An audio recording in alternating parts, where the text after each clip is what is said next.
Hello, Homestead. Please stand for the pledge. I pledge allegiance to the flag of the United States of America and to the republic for which it stands, one nation, under God, indivisible, with liberty and justice for all. Please stay standing for a moment of silence. From Homestead Media, this is HHS In Depth. Lights, camera, action. Ahead, learn how one Homestead freshman's passion for acting and film led her to big opportunities. Plus, as many seniors work to submit their college applications, find out what looks best on a student's resume. Those stories and more straight ahead. Thank you for joining us today, and I'm Hadley Moritz. And I'm Cora Shaw. Homestead freshman Morgan Gullet's passion for acting and producing developed at a young age when she starred in short films and movies, including the film called Switch. Not too often do you hear of a younger filmmaker making it to the spotlight, but this freshman Spartan is already a successful asset in the film industry. So I used to live in Texas, and I would go to my closest city there, which was Houston. Every weekend for a long time, I would take acting classes all day. And then finally I took enough and I auditioned and I got my first manager and agent in LA. From there I started booking jobs and all that. And then as I started getting into acting more, I realized I liked behind the camera. So that's what I'm doing now. What's your favorite experience that you've had so far? Probably filming my most recent project, which was Smoke Signals. That was a music video, and that was a really cool experience because I've done films, but with music videos, there's no audio, so it's a lot easier. You're currently working on a film that's called Replaceable, so how has it been balancing that with school and activities and cheer and everything else? It honestly can be a little difficult. I just have to find time to write it because I am writing it and I'm also producing it. I think we'll be filming it in Dallas because that's where I have a lot of my crew. What are some of the projects that you've worked on and what was your position in those? So for this upcoming one, it'll be the first one I'm writing myself. And I've been the creative producer for my last one, and for this new one coming up, I hope to be the producer, and my favorite thing to do is casting for him. Morgan is currently writing, casting, and producing the dramatic short film Replaceable that will premiere in 2021. We will keep you updated on our Instagram when it comes out with information on where you can view it later this year. Juniors, please check your email for required iStep testing room locations. Please print off the first page of the email to be used as the entrance ticket on both test dates, February 1st and 11th. You must also bring your power cord with you on these two test dates. The school does not have any extra power cords, and losing power midway through the exam could result in you not passing the iStep graduation exam. Lost and found items are located on the tables outside of the discipline office in the 1012 building. See Mrs. Godfrey in discipline for valuable items such as jewelry, keys, electronics, and designer clothes. All items not picked up by the end of the day will be donated. Here's a look at clubs meeting over the next week. K-Pop Club meets today after school in room 924. Anime Club meets Tuesday after school in room 924. And Catan Club meets Wednesday after school in room 932. Attention class of 2021. You should have received an email last week regarding your 2021 diploma name verification. You will need to follow the link in that email to enter your full legal name as it will appear on your diploma. This will be used to order your class of 2021 Homestead High School diploma. Please complete the online form by January 31st, 2021. Otherwise, we will use your name as it appears in PowerSchool for your diploma order. If you have any questions, please see Mrs. Boneff in Student Services. Are you interested in traveling to Central America Spring Break 2022? Are you a current freshman, sophomore, or junior? We will travel to Belize to learn more about the ecosystems from the mountains to marine. Check out the flyers around the building or see Mrs. Vale in room 213 and RSVP to join the informational Zoom meeting, Wednesday, February 3rd at 6 p.m. The Homestead volleyball team will begin conditioning and weight training on February 2nd from 2:45 to 4 p.m. in the weight and conditioning room above the main gym. This is open for any students wishing to try out for the team next fall. Please wear a mask and bring a water bottle with you. A schedule for the month of February and March will be handed out on the first night. For high school seniors, applying to colleges can be stressful trying to figure out what to put on your application. HHS In-Depth reporter Nada DeHook breaks down what to put and what not to put on college resumes. The most stressful time of a student's life comes when applying to colleges. The decision of where to go and what to major in can change your life forever. But after making this decision, many students actually have a hard time deciding what to include in their resume that can help them in the admission process. The first and foremost thing would be academics, keeping those grades and credits strong, and then beyond that, getting involved in leadership and activities in your school. Your academic transcript includes a variety of things, including high SAT/ACT test scores, a high GPA, honors, AP, and dual credit classes, class awards, scholarships, and even quality essays you've written in your time here at Homestead. But along with what activities to include, the organization of your resume is just as important. I think you need to start with those items that are your strongest. So if that is your involvement in leadership activities here in the building, maybe you put that as your first bullet on your resume. If it's that you were involved in athletics, mostly in high school, and you had leadership positions there, maybe you start with that.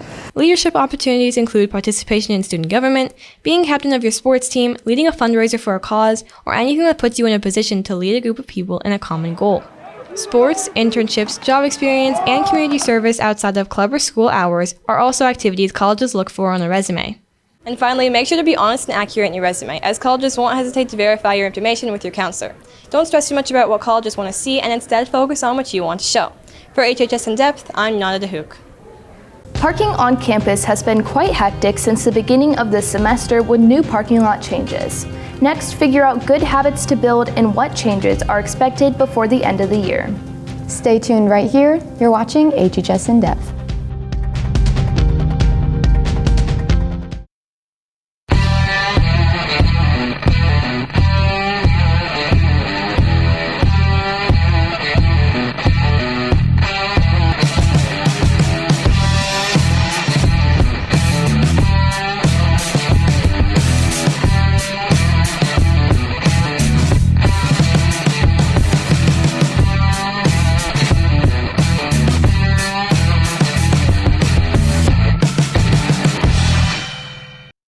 You're watching HHS In Depth with Cora Shaw and Hadley Mertz.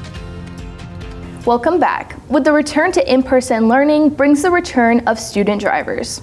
With the construction project reshaping the landscape on campus, HHS In Depth's Roland McMillan reports on the parking pandemonium at Homestead.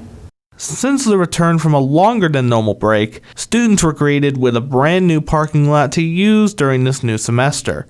However, a welcome that nobody was expecting was a severe amount of traffic when leaving school on the first day back. While traffic has gotten better over time, students still worry about what exactly the future will bring to Homestead parking.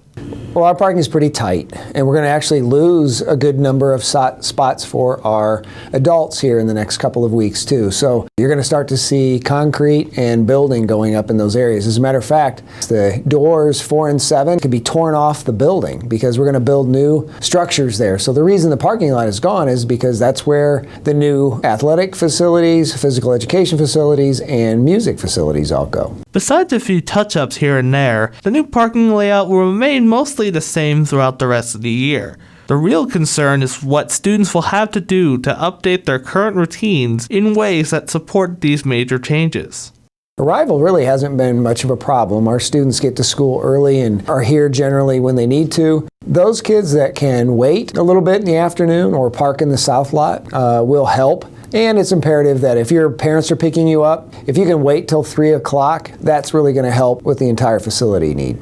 While student safety is important to everybody, it hasn't been as much of a concern with the old lot. But with students trying to get home, and with carpool on top of that, the safety of others has been more vital than ever before. Well, as you saw, Officer Heingartner's been directing traffic at the light. It does come back to looking both ways before you cross the street. You just got to be careful. The light still works. Nothing's really changed, except everything has changed. You just need to be careful as you move about the facility. With the old student lots gone and the new ones in, we are one step closer to seeing a new Homestead building on the horizon. Reporting for HHS In Depth, I'm Roland McMillan. Throughout the pandemic, schools have done their best to adapt to the times to keep kids safe. But what have other schools done to adapt? Reporter William Paquette talks with students from other schools to compare their COVID-19 restrictions. Homestead has had to make many changes during this school year, while other schools are doing the same, whether it be changes to the classroom, lunch, the halls, or even the entire school week itself. Our Wednesdays are 2-hour delays. So we don't start on time and our classes are really short, which is kind of annoying because we don't get anything done ever on Wednesdays. While Wednesdays being changed up is one challenge, the schedules are actually changed even further than that. We have group 1 and group 2 and then virtual kids. We have group 1 go Monday and Thursday in person and our virtual Tuesday and Friday. And then group 2 kids go Tuesday and Friday, our virtual Monday, Thursday. And then we alternate every other Wednesday and it throws our schedules off. Even when actually in the building, changes have been made all over the school. The lunches are kind of different. They changed the seating chart on us. So it's kind of lonely sometimes because basically we can't even talk to anybody because you have to shout. And that gets really loud and really annoying really quick and the administrators don't like it. Not only has lunch been laid out differently, the entire school has been changed in a similar way. We have one-way hallways and you're not allowed to go the other way. If a one-way hallway says go this way, you can't go the other way. Otherwise, you'll face punishments. So it can be really stressful following the one-way hallways and trying to get to class on time. While Homestead has been making changes to this school year, other schools have been doing the same, responding to the same problems in different ways. Reporting for HHS In Depth, I'm William Baquette. Turning to weather now, this week already brought snow and cold temperatures, and a second round is moving in over the weekend. Carly Flanagan joins us now to break it down. That's right, guys. Today's temperatures will be in the low to high 20s with it being partly cloudy throughout the day and a little bit of sunny at the end, but it does get pretty snowy with Saturday and Sunday both having a high of 32 and winds being a little fast as well. This last weekend in January will be pretty chilly and rainy, but there will not be much chance of snow getting over 1 inch. I will be back later with a check of the 7-day forecast. All right, thank you, Carly. Next in sports, there's a new #1 team in the state. Get a recap of the huge boys basketball win over the weekend. Ashton is in next with sports. Stay with us.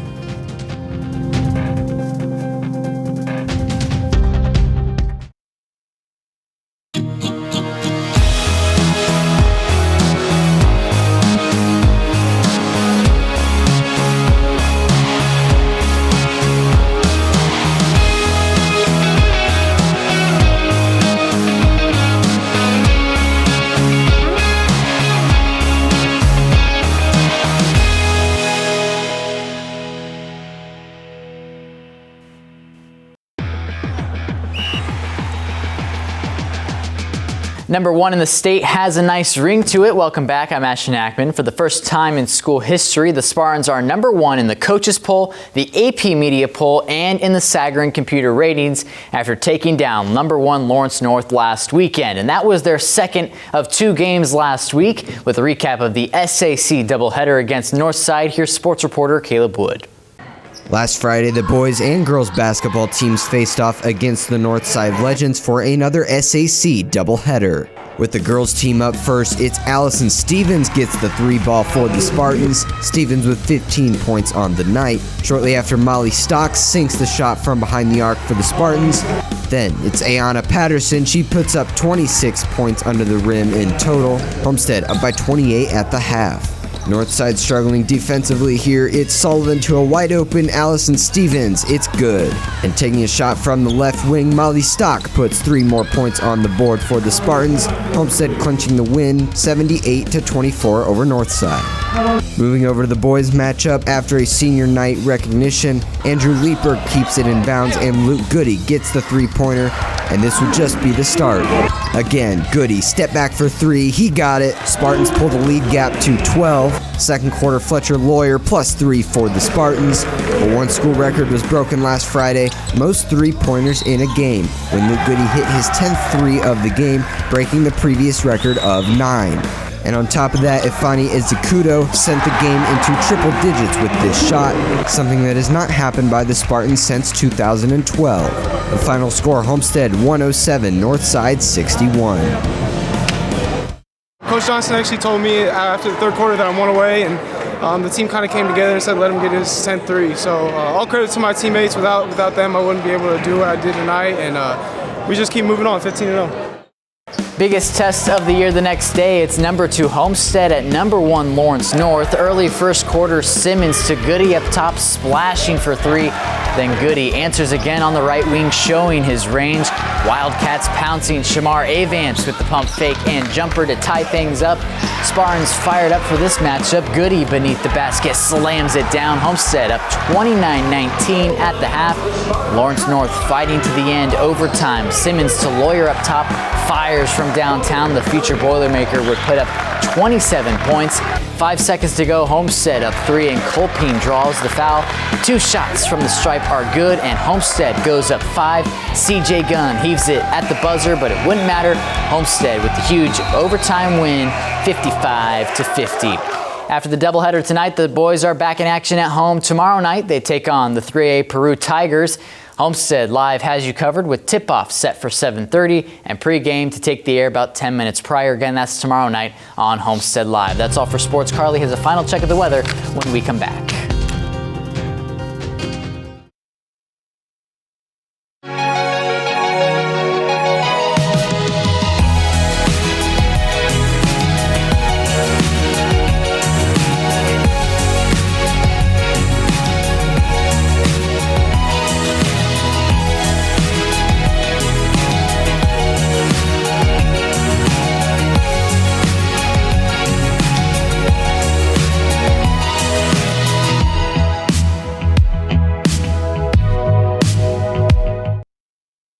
When we come back on Monday, there will be snow showers with a high of 29. The rest of the week will range in the low to high 30s, but no snow chance after Monday until Thursday. Prepare for the cold because it does not look like it will be warming up anytime soon.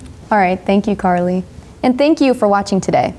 Another doubleheader in high school hoops as the conference plays resumes tonight. Spartans travel across town to take on the Northrop Bruins. There is no video broadcast, but you can still listen in on the Point 91 FM. Tip-off for the girls' game is set for 6 p.m. with the OPS pregame report taking the air about 10 minutes prior. We'll be back again next Friday. Have a great weekend, everyone.